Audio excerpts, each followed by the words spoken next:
All right, so the song God So Loved, man, I'm so excited to have this thing in my hand. So this thing is actually made by Tacoma. It is a fretless acoustic bass. It is called the Thunder Chief. And I actually had a band called Thunder Chief for about 2 weeks with Matt Works and Dave Barnes, but that's another story. So anyway, this song started with this little groove. I woke up one morning, I was thinking about the verse, God so loved the world that he gave his only son. And it was really deep on my heart. I was just thinking about the power of that verse. I grew up hearing that my whole life, but a lot of times for me, I just need to be reminded of things. And I wanted a song that was going to just continue to remind me of the beauty of that incredible truth. It's the greatest news on planet Earth. So, the little groove just starts. And I was literally in bed just kind of hearing this in my head. My wife's asleep, the whole house is asleep. It's probably 6 a.m. or something like that. And I ran quick. I was like, man, what's the closest instrument I can get? So I grabbed this bass off the wall, ran to the powder room, and just started jamming out. That's a local bathroom. That's right.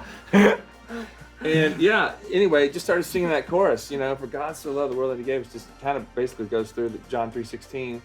I think the rest of the song, we wanted it to go to a place, maybe Scott, you can talk a little bit about the second verse, because we wanted this to capture the depth and the heart of what that really means. Like, what was God stepping into when he made the decision to send his son? So. Yeah, I think, a lot of times as believers, we feel like, we've got to, get all buttoned up and cleaned up before we come to the cross. And that could not be more of a lie.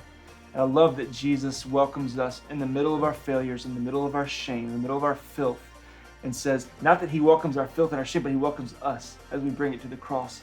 And what he did on the cross is shed his blood for those things. And so he takes us as we are, and we're able to walk in new life. So as we worship God, it's so important to know, hey, we got to be vulnerable also and acknowledge the human condition where we are without Jesus.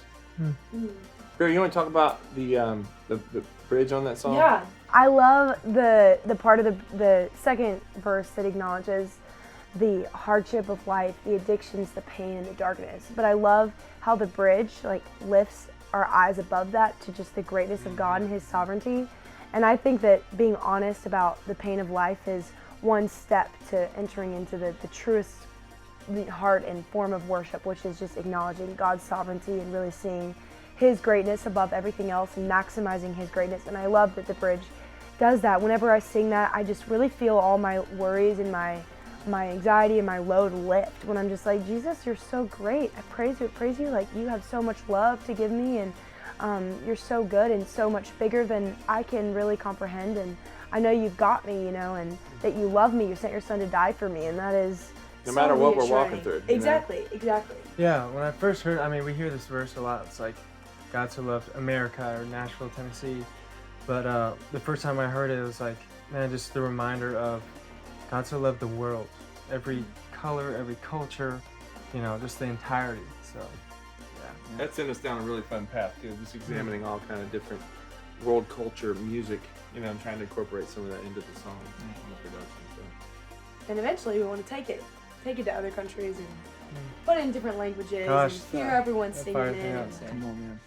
Yeah.